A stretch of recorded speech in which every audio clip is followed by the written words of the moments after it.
നിങ്ങൾ പെട്രോളുള്ള വണ്ടി അടിക്കരുത്. കാരണം ഇന്ത്യയിൽ ഇന്ന് E20 പെട്രോൾ ആണുള്ളത്. ഇന്ത്യയിലുള്ള ഭൂരിഭാഗം വാഹനങ്ങളും E20 സപ്പോർട്ടായ വെഹിക്കിൾ അല്ല.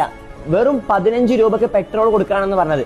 E20 മിക്സ് ചെയ്തിട്ടും റഷ്യയിൽ 20% ഡിസ്കൗണ്ട് ഉണ്ടായിട്ടും പെട്രോളിന്റെ വില 100-ൽ താഴെ പോയിട്ടില്ല.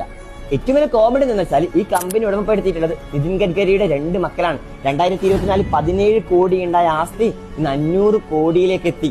എത്തനോൾ ഇന്ന് പെട്രോളിന്റെ പേര് മിക്സ് ചെയ്യുന്നത് ഒരു ലാഭമില്ല. കാരണം എത്തനോളിന്റെയും പെട്രോളിന്റെയും പ്രൈസ് ഒരേപോലെയാണ്. പിന്നെ എന്തിനാണ് മിക്സ് ചെയ്യുന്നത്?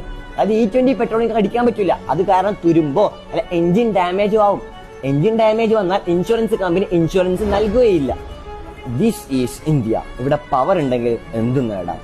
എന്താണ് ഈ E20 പെട്രോൾ? എന്താണ് ഇതുകൊണ്ടുള്ള ഗുണങ്ങൾ? എന്തൊക്കെയാണ് ഇതുകൊണ്ടുള്ള ദോഷങ്ങൾ? 20% എത്തനോളും 80% പെട്രോളും കൂടി ചേർന്നുകൊണ്ടുള്ള ഒരു ഫ്യൂവലാണ് ഈ E20 പെട്രോൾ എന്ന് പറയുന്നത്.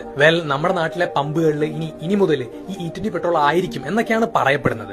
ഇതുകൊണ്ടുള്ള ബെനിഫിറ്റ്സ് എന്തൊക്കെയാണെന്ന് വെച്ചിട്ടുണ്ടെങ്കിൽ, first of all crude oil imports. 20% ethanol mix ചെയ്ത ഒരു ഫ്യൂവൽ ആയതുകൊണ്ട് തന്നെ രാജ്യത്തിന്റെ ക്രൂഡ് ഓയിലിന്റെ മേലുള്ള ഡിപ്പെൻഡൻസി കുറയ്ക്കാൻ പറ്റും. ഈ എത്തനോൾ ഉണ്ടാക്കുന്നത് ഷുഗർ കെയിനിൽ നിന്നും മറ്റുമൊക്കെ ആയതുകൊണ്ട് തന്നെ രാജ്യത്തെ ഫാമേഴ്സിന് ഇത് നല്ല രീതിക്ക് സപ്പോർട്ട് ചെയ്യും. കാർബൺ മോണോക്സൈഡ് പോലത്തെ എമിഷൻസ് കുറയ്ക്കാൻ പറ്റും. രാജ്യത്തിന്റെ റൂറൽ എക്കോണമിയെ ബൂസ്റ്റ് ചെയ്യുന്നതിൽ ഇത് വല്ലാതെ സപ്പോർട്ട് ചെയ്യും. ഇനി ഇതുകൊണ്ടുള്ള ലിമിറ്റേഷൻസ് എന്തൊക്കെയാണെന്ന് നോക്കാം. ഈ E20 പെട്രോൾ യൂസ് ചെയ്യുന്നതിലൂടെ ഒട്ടുമിക്ക എല്ലാ വാഹനങ്ങളിലും തന്നെ 6 to 10% വരെ മൈലേജ് ഡ്രോപ്പ് ഉണ്ടാകും. 2023 ശേഷമുള്ള വണ്ടികൾക്കാണ് ഈ E20 പെട്രോൾ സപ്പോർട്ട് ആകുന്ന എഞ്ചിൻസ് പ്രൊവൈഡ് ചെയ്തിട്ടുള്ളത്. അതുകൊണ്ട് തന്നെ അതിന് മുമ്പുള്ള പഴയ വണ്ടികൾക്ക് ഈ E20 പെട്രോൾ യൂസ് ചെയ്യുന്നതിലൂടെ അവയുടെ എഞ്ചിൻസിന് ഒത്തിരി പ്രശ്നങ്ങൾ ഉണ്ടാവാനുള്ള നല്ല ചാൻസസ് ഉണ്ട്. And finally, no price edge. സത്യത്തിൽ ഈ E20 പെട്രോൾ കൊണ്ട് ആകെ ലാഭമുള്ളത് ഒന്ന് ഗവൺമെന്റിനും, 2 അത് ഉൽപ്പാദിപ്പിക്കുന്ന കമ്പനികൾക്കും മാത്രമാണ്. ഓൺ ദി കൺസ്യൂമർ സൈഡ് നോക്കുകയാണെന്നുണ്ടെങ്കിൽ ഇച്ചിരി വില കൂടിയേക്കാം എന്നല്ലാതെ പ്രൈസിംഗിൽ കാര്യമായിട്ടുള്ള ഡിഫറൻസ് ഒന്നും കാണാൻ സാധിക്കുന്നില്ല എന്നതാണ് യാഥാർത്ഥ്യം.